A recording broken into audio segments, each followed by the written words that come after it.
చాటున పిందెను చూస్తా, సోకు తీగలో పండును కోస్తా, నువ్వొస్తే కప్పిస్తా ముద్దుల ముంతమ్మో. ఉక్కపోతకి ఊపిరి పోస్తా, పక్క మేకకు పంట కట్టిస్తా, ముద్దిస్తే బుక్కిస్తా మధ్యల మోతయ్యో.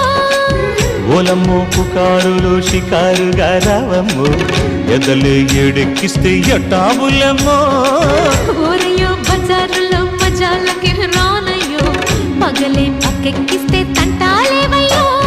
మిట్టిల మీదున్న మిస్సమ్మయ్య సంటే వడ్డీలతో పాటు ఒళ్ళోకి వస్తుంటే పొగరు చిల్లకల్లెగి